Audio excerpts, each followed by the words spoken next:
Hey y'all, this is Mike.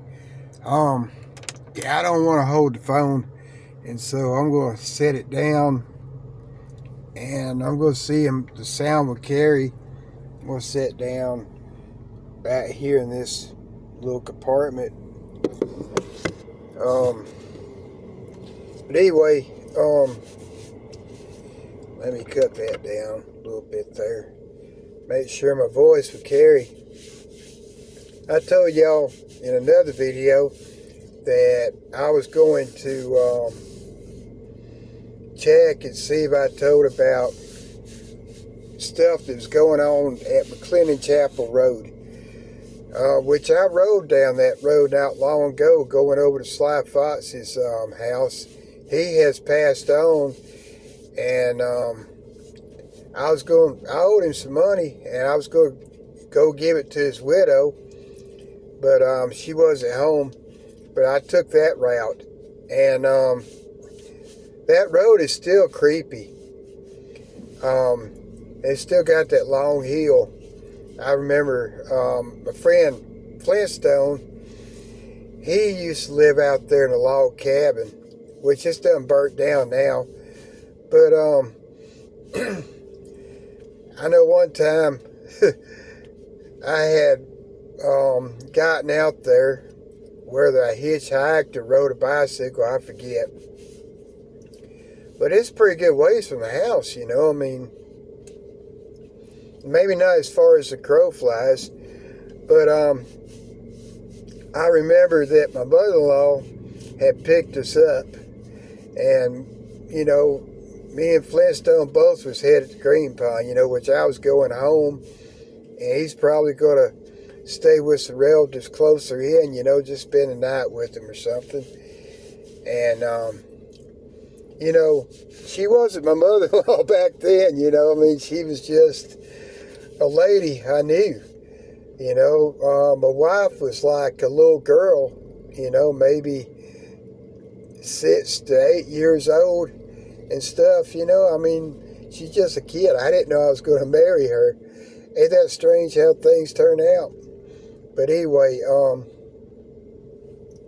she had a little Chevy Chevette, and she was going up that long hill, you know, me and her husband and her 3 kids in there, along with me and Larry. And so that little Chevette, that little 4-cylinder Chevette, which I think was automatic, it was loaded down, you know, and it was barely climbing that hill. And I mentioned, you know, man, this car ain't got no power or something. You know, I used to say stupid stuff back then, you know. And my mother-in-law, you know, was like, oh, you can get out and walk if you want to, you know. And I shut up because I didn't want to walk. But anyway, I've heard some tales about that road, which Flintstone, he really didn't have too much to tell, you know. I mean, I think somebody came messing around their place one time, and that might have been another place, you know, near there that they got the blockhouse instead of the log cabin. But anyway, I don't remember him experiencing anything out there. But some friends of mine, there was 3 brothers in particular that I was friends with, and well, 4 really, which I'm not going to include their names. They might not want me to. They lived a little bit further out there, which the Bessemer Airport actually bought that land, you know, because it's right, you know, in alignment with the runway. And I think they was either going to extend their runway, or just in case a plane crashed, they didn't want anybody living out there, you know. But when they did live out there, it was secluded. from what my friend told me, it was, let's see, well, there was some thick woods out there that's never been cut.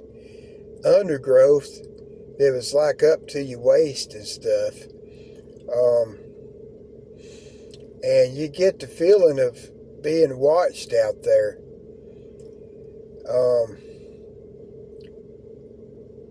They've told me stuff about riding down through there, and there'd be a set of eyes at night. There'd be a set of eyes like they was going up a hill a little bit. They was bouncing, and like whatever it was walking, and all.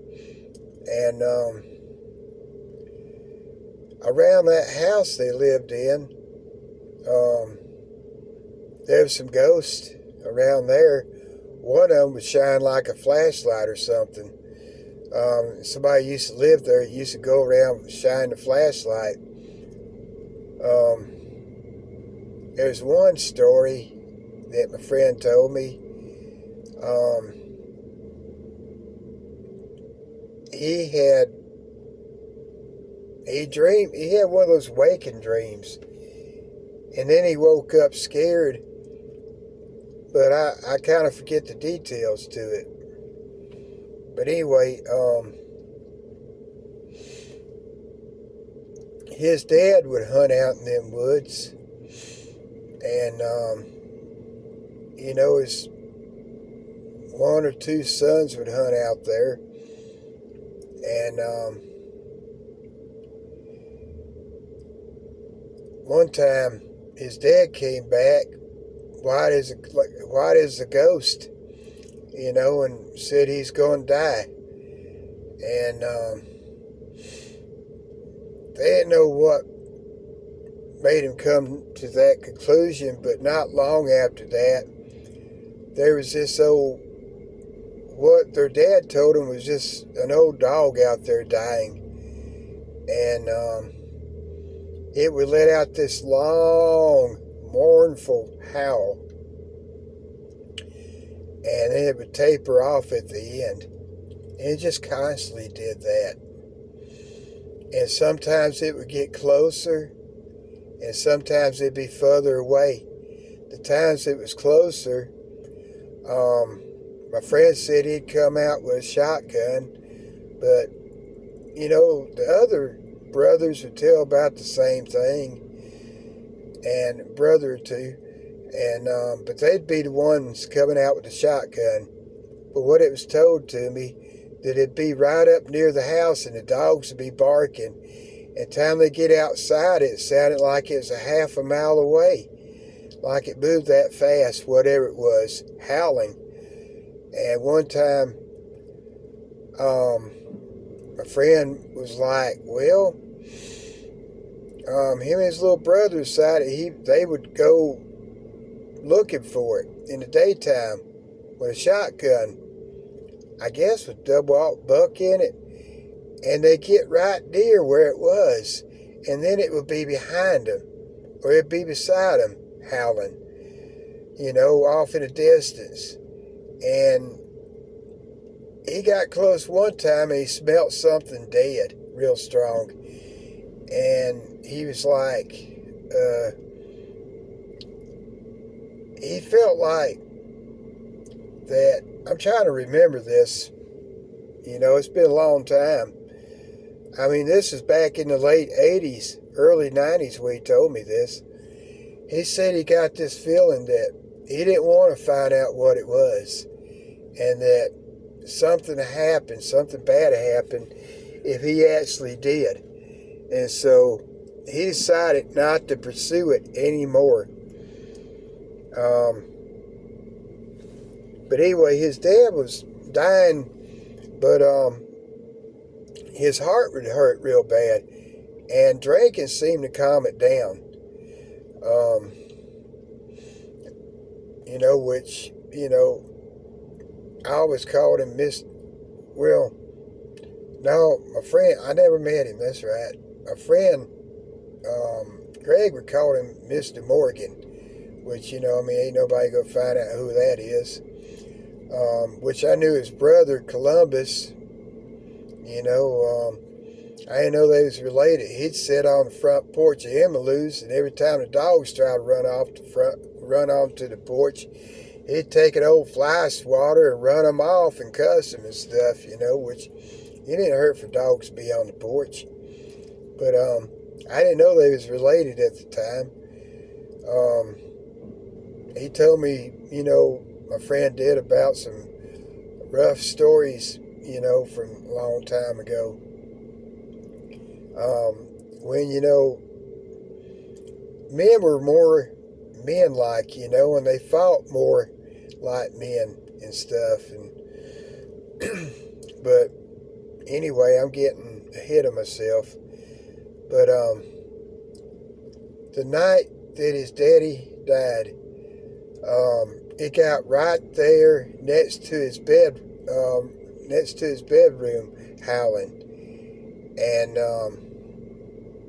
nobody else seen it. But after Mr. Morgan died,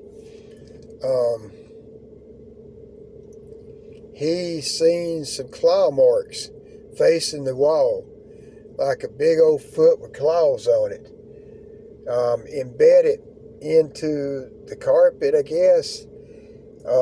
They disappeared later on, but it's like something's in there and done got him. It was going out. And he told his wife before he died that his daddy actually heard that before he died. And so whatever it was it a banshee? I don't know. But his wife knew the truth, whereas, you know, his sons just thought it was the old dog out there dying. But one time I was telling that story to a girlfriend, you know, not one that I married, but I was riding out McClellan Chapel Road in my Thunderbird, and there's a sharp curb right there. I kind of skidded around it there a little bit and hit the brakes and slid, and then backed up in there a little bit, just right off the road, and cut the car off. And I told her, oh yeah, by the way, this is the place where all that happened I was telling you about. And she started hitting me on the arm gently, you know, kind of patting me. Mike, get the car started. Let's go. So I scared her real good. You know, I wasn't trying to pull anything on her, you know, but I was messing with her, you know, kind of. But I wasn't trying to do anything to my advantage, you know. I was just being goofy and stuff. But anyway, it seems like there was some more from out there that was told to me. I kind of forget, but what that feller told me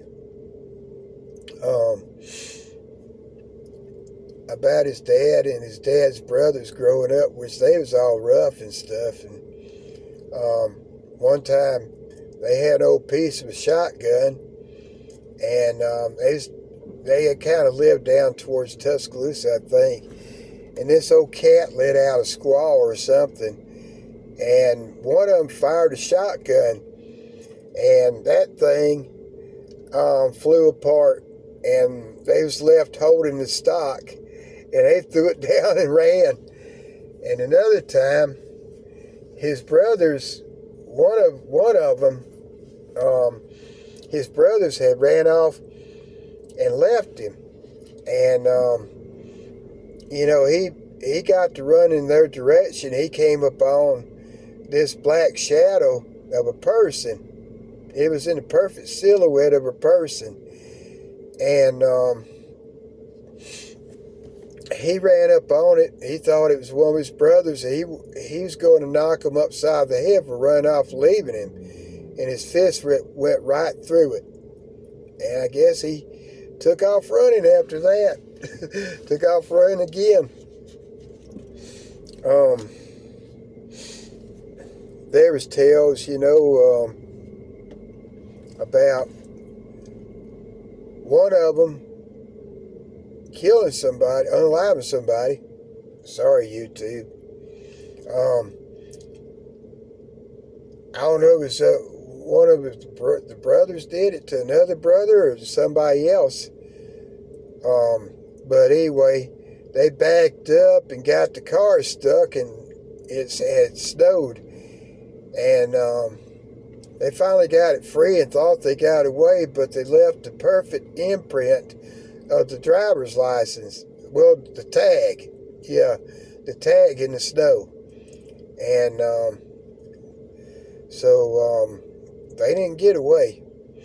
They just thought they did.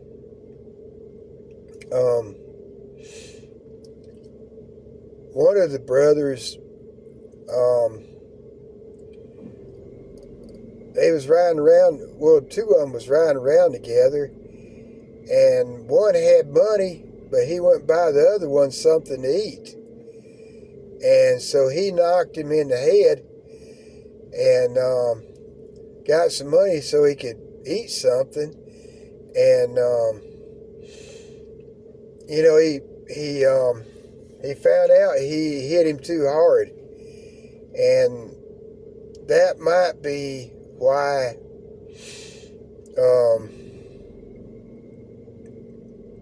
that happened with that cutlass I told you about in another story that I wound up getting. I mean, the car, I bought it from either Columbus or Miss Emmylou. You know, and Columbus was one of the brothers. And that might have been the car right there. The 67 Cutlass that I had told y'all about. If I could upload that other video before I upload this one. But yeah, that might have been what happened. And I was told about Tuscaloosa County Police back then. If they pulled you over and you decided to take off, they wouldn't play with you. They'd shoot you in the head. They didn't put up with that. But there was one story that was told to me about the Alabama White thing, and I might have done told it. But the same two brothers that went looking for whatever was howling out there are the same two brothers that was out there when they seen that Alabama White thing. I'll check if I haven't done told it or not. But, I mean, y'all don't mind, I'll tell it again. You know, there was this,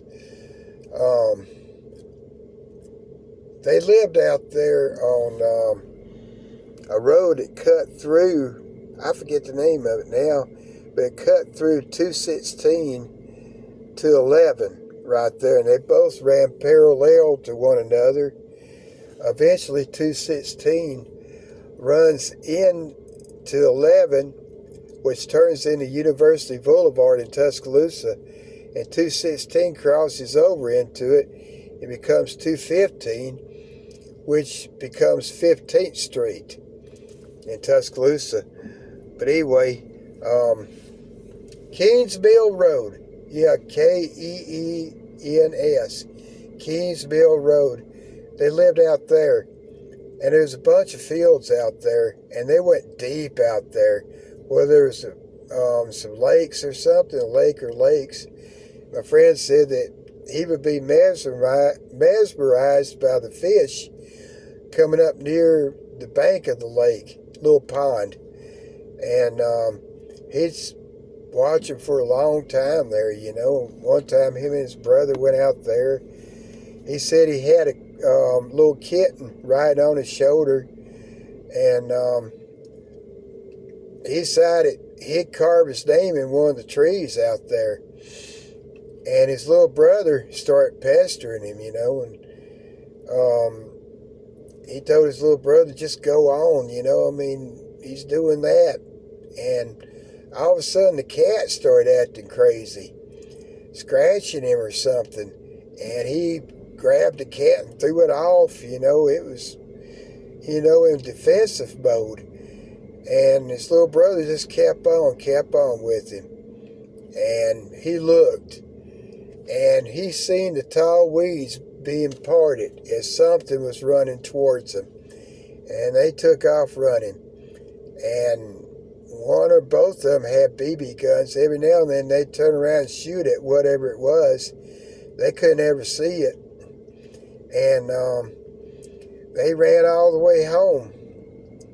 And his brother said that he seen it. It was up on like a cliff or a ledge. And he said it was upright. It was upright like a man, but it looked like a sheepdog. And when it jumped off the ledge to jump down, its white hair went straight up, as it was dropping down. So it had long hair, and that's when it came after him. And I would imagine that it would have caught him if it wanted to. It was just trying to scare him off.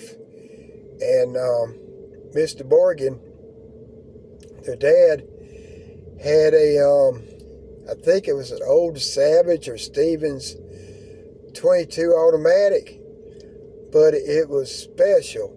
I don't know if it was made that way or modified that way, but there was a button in the back. You could push or pull, and one made it semi-automatic. The other made it fully automatic. You could cut a tree down with it, a small tree. Him and his two sons went out there afterwards at night, and they seen some small trees that had been snapped in two or laid over, and they seen a small deer, like a fawn or something, or is a fawn just a female? I think it's a small deer, but anyway, they seen where one of them had his hindquarters, or one of his hindquarters ripped off, and it done deceased. It was a fresh kill. And they never seen the thing, whatever it was. Either the older brother or the younger brother seen it, where they went a little ways back behind their house. They seen it off in the distance, but it never really came up close to them.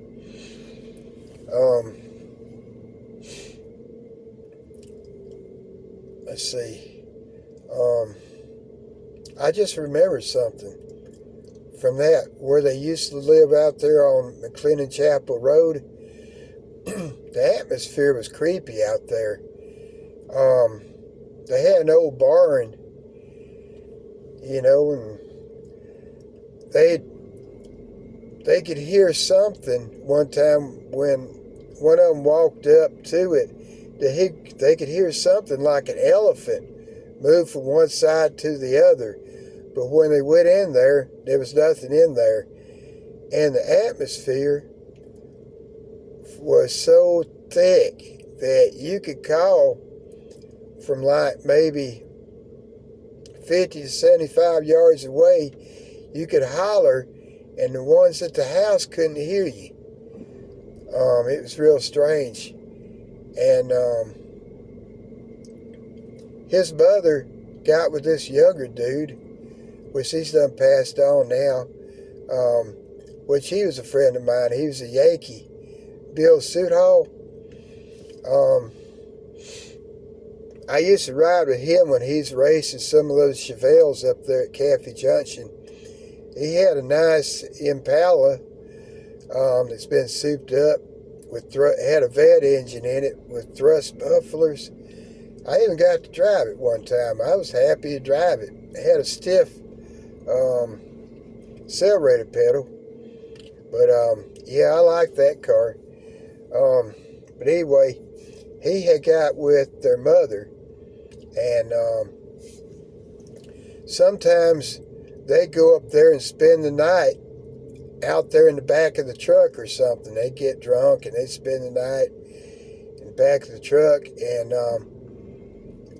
one time he woke up and he seen all, it was kind of towards, not quite daylight, kind of in between,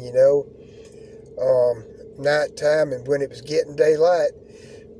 He seen all these bikers ride on out there. You could take the dirt road just about to the airport on out there deep in the woods. But he seen these bikers riding out through there. Dust was flying off their wheels. Some actually had like, two people riding on them. Like, the biker and their old lady or whatever. And later on, he told their mother, his girlfriend, about it. And she said, you're crazy. And he tried to look for tracks where they came through. There was no tracks. They rode all the way up to the end of the road. Nothing.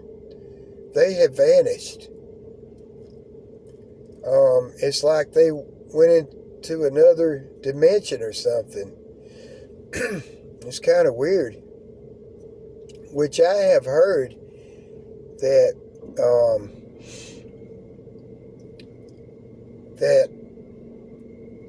the Devil's Disciples or Hell's Angels biker gang actually had a place up there off of McClellan Chapel Road, but not right there. I actually seen the place. It was kind of an old abandoned house, small one, up on blocks. It was creepy. My friend actually tried to get me to spend the night in there. I was like, no. But, it's possible he did see that, but Bill seen it. Trying to think if there's anything else, but there seemed to be more experiences like that. But I'm just telling you what I can remember, it's been a long time. And I'm jogging a memory that's like, let's just say between the late 80s, early 90s, let's say 1990, 2000, 2010, 2000, 90, 2000, 2010, 2020. I'm jogging a memory memories that are 36 years old. So I guess that's not too bad, but I'm pretty sure that I'm missing some things. But anyway, as far as I know, that's all I got for you. But anyway, I had to ponder on it a little bit, what I'm going to title this. But, well, there you go. That's some more stories that I remembered. I probably got more. I was kind of, when I was young, when somebody would start telling me some stuff, I'd want them to go deeper and deeper. And seems like when I used to work up there, we'll work at the number 3 mines, Carol had told me some stories.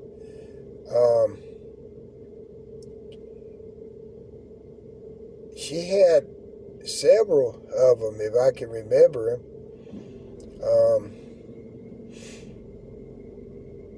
I don't know why I can't remember them as good, but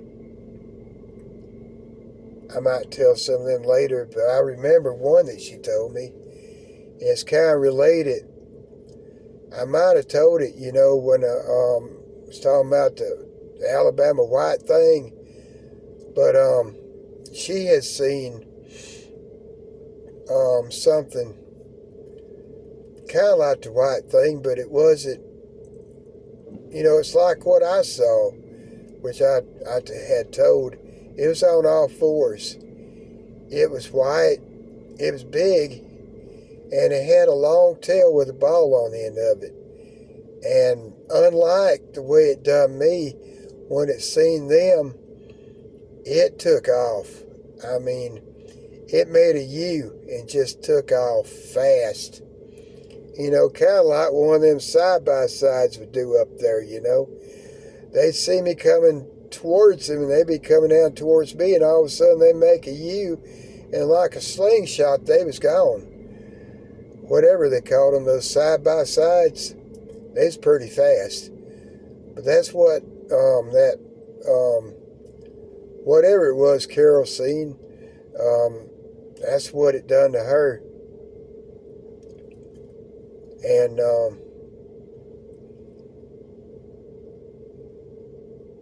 I think I might have done told it, but if I can remember some of her other stories, I'll include this other that just came to my mind in with that. You know, and I'm not doing it just to make another story. I'm doing it to keep up with what I told. So I'll see the title and I'll be like, yeah, I done told that. But there was a little bit of crossover, I think, in this video from another. But anyway, I just got to have a system with this that I can kind of keep up with. Because, you know, I mean, I know y'all don't like to hear repeats. There's some people out there on YouTube that does that. They'll rebrand them and stuff, you know. And I'm not cutting them down for doing that, but I myself, you know, just don't like to be tricked in and listen to the same video thinking I'm listening to a fresh one. I don't know how y'all feel, but now some of them stories on one of the channels is they're timeless. I mean, I don't mind hearing them over and over again. And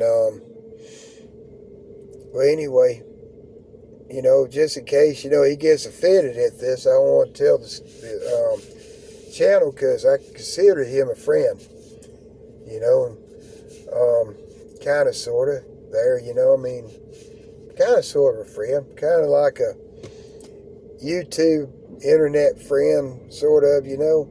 But anyway, I don't want to get him riled just in case. And sometimes, you know, you don't know what will rile a person until you rile them. And then you know. But you done got them riled up, you know. And so anyway, you know, gotta be careful with that, you know. Alright, let me grab this phone and pull it out. Cut it off. I'm gonna end it right here, I guess. Alright, y'all. Just remember now, chickens, they whisper in the dark. Yeah, that's my new slogan. I like that.